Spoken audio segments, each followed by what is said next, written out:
General Andrews, And the Dream Stream presents Rapid Runs!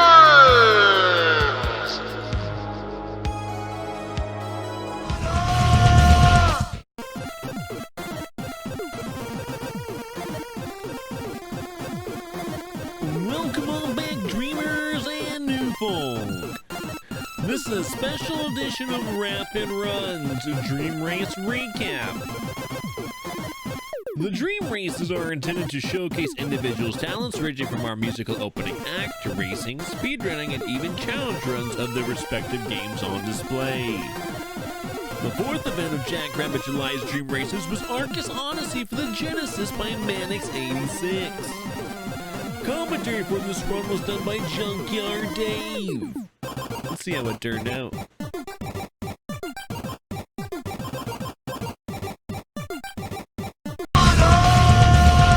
A secondary prize of a Dreamstream sticker. But don't miss out. Exclamation point raffle. Get in. Thank you. Definitely get in. You know, I really wanted those snacks, but I'm in Canada, so that's one more chance that you guys get.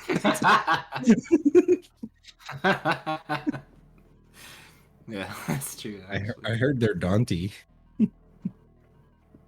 All right, Arcus Odyssey. Now, this is what I consider a real hidden gem of a game. Like, sometimes you try games like, oh, it's a little bit better than I thought. This was just flat out awesome. You can also play it on Super Nintendo on the Super Famicom. It's called Arcus Spirits. So if you are a Super Nintendo guy, you can play this game. And it's basically a nice isometric dungeon crawler type. There are 4 characters. 3, so the swordsman and the bowman and the mage are all like mash based. So if you're a good masher, you can probably clear the game really fast with these 2 on the right. We're going to play with Aaron Gashuna, which uses the Chinese chain whip. And the Chinese chain whip is more like a time-based attack. And if you attack twice, it sort of does this like swinging attack around you.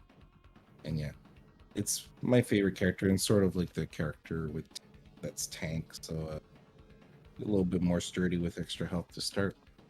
So yeah, General, when you're ready, timer is as soon as they pick the character here. So we will go on go in 5, 4, 3, 2, 1, go. All right, Arcus Odyssey. So as you can see, it's literally isometric. There's a lot of lag management in this game, so I'm going to be careful with like how much enemies I leave on screen and such. And we start with the crabs. The crabs are the worst because they can just turn their shield away from you. So as you can see, I'm only doing straight attacks with my whip. The reason for that is you can see it on the frog there. The straight attack does 1 damage for every frame that the tip of the weapon is in the enemy, basically. So that's how this character shines. But if there's overwhelming situations or like I'm trying to hit a specific angle, then I can do my spin like this. Like here's a good example. I'm trying to hit that one. So the reason I went one way and went around is the boss can be randomly in. Okay, well, we already died at stage 1. So if we die in this game, they just let you start the stage. And so it's not a like you could play it for hours if you want. So yeah, there's 3 waterfalls. It's completely RNG. I always go for the top one because it's the fastest, but it is pretty hard to go around and survive. Let's try again. Ooh. Okay, super dumb question. Yeah. Is the blue bar your health bar? Like I didn't even see where you. Yes. Okay, I didn't even see where you died there. Yeah. So right there, you saw there was a gem drop. So some bosses have a gem drop, and the gem will flicker between blue and red color. So if I pick it up when it's blue, I'll get a health increase permanently. If I pick it up red, it'll give me a weapon power up. Since it's speedruns, we're obviously gonna race for the power ups. And that's also why this character is kind of good in the beginning, because she has more health to start. As you can see at the bottom, she only needs 1 health upgrade, which gives you 2 pip to be full. So we'll grab that near the end. This is stage 2. It's just a prison. It is harder than it looks. The reason for that is a lot of those enemies have projectiles, so you want to get rid of them before they basically initiate their attack. And some of them can snipe you off screen like pretty hard. This person tells us where the prison key is and dies when he tells us. It's a pretty rough life. This is Lee. Glad to Not see she's Lee, alive. Furia. Yeah, she is alive. I know. A lot more healthy than her prison mate friend. Yeah, so Henchman is the only time I'll be getting one because it does cause a little lag, but I think it's really cool to show off. So every time I attack, she'll throw this little homing weapon. So it makes screens like literally free. So is her acquisition like completely linear, or do you have options to pick up like different characters along the way? So I could have freed any of the other 3 that were in the prison along So I with was the one wondering that about that. died.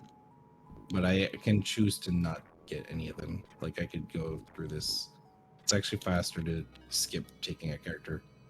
Not only for the text and the animation, but like I said, like every time I shoot these little tiny glimpses of lag, you can sort of see it on when I go heavy. This. It's not like too bad. Like I definitely recommend people to Urea. Could you have taken the dead guy? Or Gross. is he just he's dead. He's just destined to be dead. Yeah, he's dead. Dead. Okay. Well, Part of the lore. oh man. It's Do not we like know Game why of he Thrones died? dead where he comes back alive later. He's dead. This boss is kind of annoying because he can spawn like 4 different spots. So you just have to. You can actually use the text box as a gauge when he comes up, because like on the last possible text box, he shows up halfway, so you can see him pop out of the water. And you can sort of use that buffer to gauge your next attack before the boss starts moving, basically. But I was trying to do it fast. This is the hardest stage in the game, in my opinion. It's basically a maze where you got to pick up these sword emblems and put them on pedestals. Don't ask me to say that properly. It's okay, we got you covered. Pedestals. The sword thing crack like Altered in Zelda. structure, like stone thing. Exactly. We can use words to describe. So here's where the spin shines. So like I can hit stuff literally behind my back because these birds are completely random. I actually got a really nice pattern there. There's only like 2 birds. So how much RNG is actually in this game? Not that much actually. But the ones that are really annoying. Like these guys are RNG. They can throw blue balls or purple balls. The blue ones just seal our magic, which is the M at the bottom, which we won't be using in the run. But if it's a pink ball, then you get poison, and poison can take up to 6 points of damage in a single poison. Like it's ridiculous. Like it can get you down to 1 health like almost any time. The screen is. Poison. Go ahead. Sorry.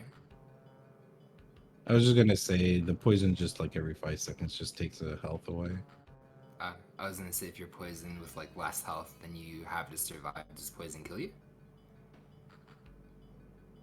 Poison doesn't kill you, no, but it will bring you down to 1 if it wants to. So here's our big henchman spider boss, and by our henchman spider boss.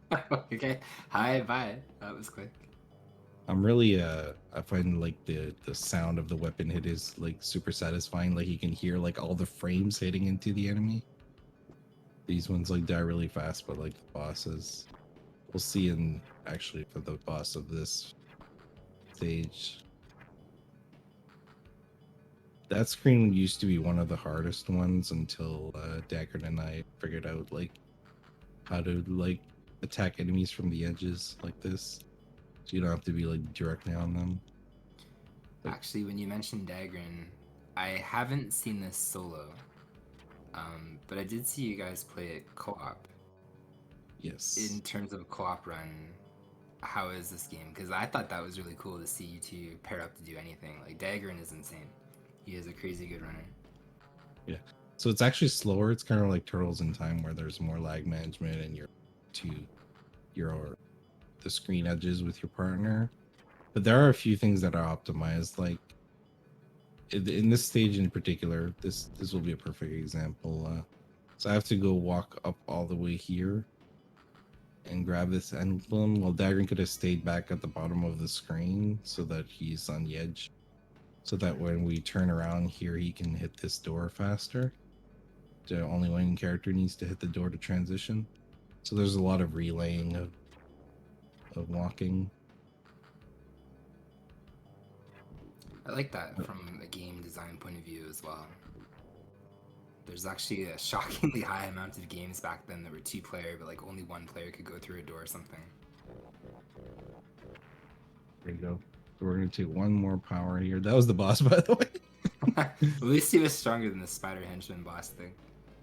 Yeah. So one thing I didn't talk about is tech smash. Tech smash, you have to alternate A, B, and C. It's annoying as hell. But you can sort of do like this. I do like a hand grab of the controller and just sort of roll my fingers. This is my favorite track of the game. Well, my second favorite, sorry. The favorite track of the speedrun. My favorite track of the game, you barely hear it in speedrun. But these dragons are completely RNG and they are cooperating. I can't speak. There we go. So they could just literally decide not to come out and it would be totally intuitive to not be able to walk over them.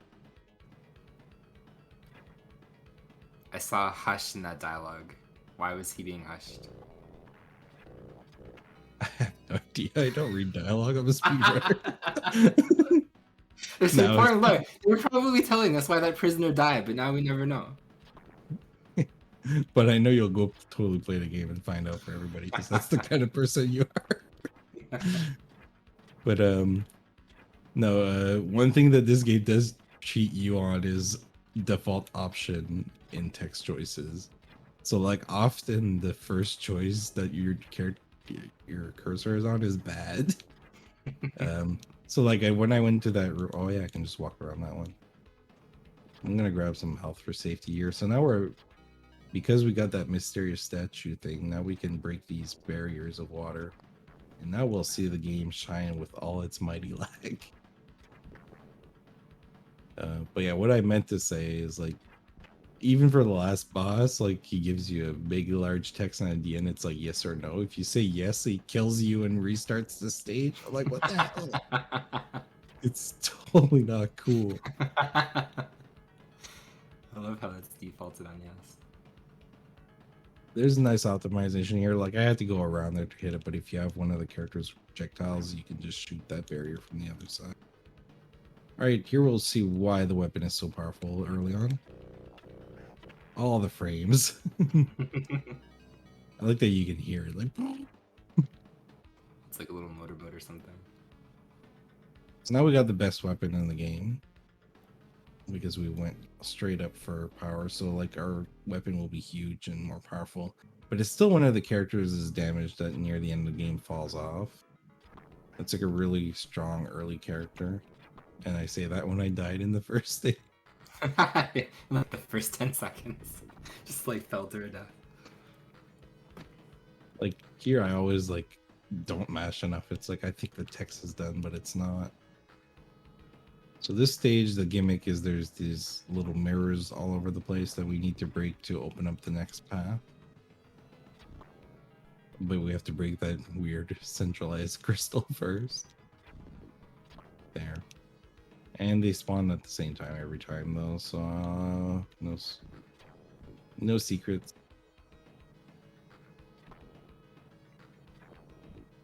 I wouldn't necessarily say background, but like the lower plane is pretty impressive for a Genesis game. Yeah, it moves when I walk, but it's not like at the same speed, I feel. No, I think that's what creates the effect. Quicker. But it does give you the effect that like you're literally. We're gonna grab a Doll of Life here, which is basically like a Zelda fairy. If I die, I'll revive. So it's a nice safety item, and it doesn't take long to get it. You can reject it. Yeah, it's like, do you want to put it in your inventory after you get the victory song? It's like, nah, you know what? Second thoughts. We're gonna use our first instance of an item here. So this is a potion of invincibility. It does exactly what it sounds like. So we're just gonna avoid this enemy because he sucks. And we're gonna actually do a trick here. So if you spawn this text from the side, this boss doesn't do like his usual huge transformation. You can hit him right away. Otherwise, like you see his human form changing into that thing. All right. And just like that, stage 5 is done. We got 3 more stages to go. I have no idea who all those characters are, but yeah, they're getting kidnapped and we're moving on.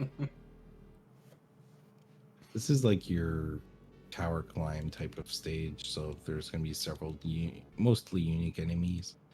Starting with what I call the stone idols. So I don't have a very high amount of health with how the stage ended, so I do have to be careful. Spiders here, they can put you in a net and then they can poison you. It's a terrible combo. So you can just watch it poison you. Now this is the most annoying room of the game. You talked about RNG earlier. This is the worm room. So they can come out whenever they want. Wherever they want. They do follow you. And one of them doesn't spawn sometimes unless you do this weird... Oh, there he is. Nice. So sometimes you have to go like around the clock, the entire room for him to spawn. I always, excuse me. I always find it funny when like speedruns this kind of like late into the run have a room like that. It's kind of like King Mole or whatever from the game that Posty was racing before with Chroma. Marvel Land. Yes. Sorry, I've completely slipped my brain for some reason. I was like trying to remember because Chroma. What was the other one? I was trying to remember that one because you said North America. It was like T something. Here's a cool fight. We're just gonna try to kite the boss to be as long as possible into our hitbox, which I'm doing a very poor job of. And I talked about being full health over here, so we can save time there and not even pick up the upgrade. There we go. This is stage 7, and it's Poison City, and there we go. I said I didn't even say it that I got poisoned. Now you'll watch my health like literally deplete. It's ridiculous. Is So there the other gimmick of- status effects or just poison? There's one that freezes your magic usage, which we don't use in the run. So like the M at the bottom is normally magic points. You can get like a fireball that goes around you and all kinds of other stuff that isn't useful at all. But as you can see, it brought me down to 3 health, and I was pretty full at the start of the stage if I wasn't. So I'm gonna pick up a second doll of life here. We're just gonna take all these. These are obviously time losses, but you know, we'll call this a marathon. The lamp of life is like your red potion where it heals you full, but you have to use it before you die. Oh my god, he just poisoned me as I exited. That is terrible. Door poison is the worst poison. This is kind of like your refight, so you kind of see the bosses again, but they are invincible unless you kill their little idol in the back. So I think that was their idea. We're gonna use that because I don't want to die. One's enough. Dagrin is like really good at this game. Like it's when we played co-op, it was all him. The mage is actually the fastest character. His mashing is ridiculous. The thing about the mage is he shoots 3 shots with his max weapon, but if you're close to enemies, it'll actually hit with all 3 shots for 3 times the damage. And you can literally like obliterate enemies because they have like no hitboxes or no iframes. And Dagrin, the problem is the mage also is the weakest, so takes so much damage from up close. But Dagrin is so fast, he takes like 1 damage, and then the bosses are dead. This is the most annoying, ridiculous boss I've ever seen. It's just this little blob that comes out of the floor. That's it. We're already on the final stage. It's gone pretty smooth. I this stage sincerely... Nope, sorry, go. I was just gonna say there's a lot of RNG and lag in this part. Like that, just going into your way. Come on. Oh my god. Okay, go ahead. I'm done ranting. No, I was just gonna say on the note of Dagrin, I sincerely believe that he is like, within retro speedrunning, one of the most underrated speedrunners, just period, our community has. I agree. Grinds everything down to a frame, and if you check his like SRC profile, I'm pretty sure he's like allergic to bronze trophies. Like everything is like gold or silver. Allergic to bronze trophies. For real, like everything is like first and second place. Like seriously good. But it was really cool to see you guys co-op this. It's actually a fun game to co-op, and it splits the items, right? So you can't like, take everything. We have a question from Majin. It says, is movement 2 directional inputs or 1? What does that mean? Like if I press up and left, I go up and left. So I think he's like, in some of these isometric games, if you push up, you're going up and right, opposed to holding up and right, and then you're going up and right. Oh no, it matches my inputs. This is time, by the way, as soon as you see the big blast. The Kamehameha. Time. Sorry, we were busy talking. It was like All right, Dragon Ball Z ending. Yeah. So it's basically a war between two goddesses, Castamira and Lady, and in the end you decide to help Lee and seal Castamira again. So it's like there's some Ganon stuff going on there. But yeah, if I press up, the character goes up. If I press up left, it goes up left. It's directly related to the D-pad direction. Yeah, this is a cool game. I think it's a lot of fun for co-op. There's still optimizations to know with co-op. We theoretically still don't know who the best 2 characters are co-op. We know it's the mage, but I've been playing with Kishuna because it's my comfort pick, but we believe that Diana, which is the archer, might be a faster co-op duo. I feel that it's actually kind of rare in the sense that the game isn't like completely routed this old by now. So it's always kind of nice to stumble upon that where there's like room to breathe and improve the route and put your own 2 kind of cents in there. Yeah, it's and a little bit like 3 Ninjas. Like it doesn't take a whole lot to run this game. I think it's hard. It's way harder than 3 Ninjas to play, but like there's not a whole lot to it. Like you can do a lot of memorization, like where the enemies are, how your movement to be. But like the worm screen is one where you have a little bit of things that are out of your control. That was Arcus Odyssey. GG. It was actually, again, pretty smooth, minus the 1 death, I guess, at the very beginning. That went really well. Yeah, my goal was sub 19. We got 1901. So. Ah! We have failed! No, that's good. That's really good.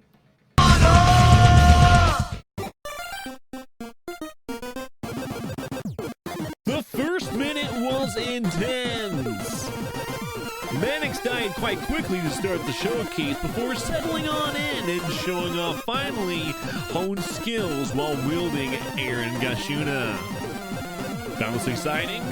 Our next live event for the Dream Races will be September Speed on Tuesday, December 14th at 8:30 p.m. Pacific Standard Time, 11:30 p.m. Eastern. Want to watch live? You can cheer with us right away at twitch.tv/General Andrews. Remember to like, comment, and subscribe.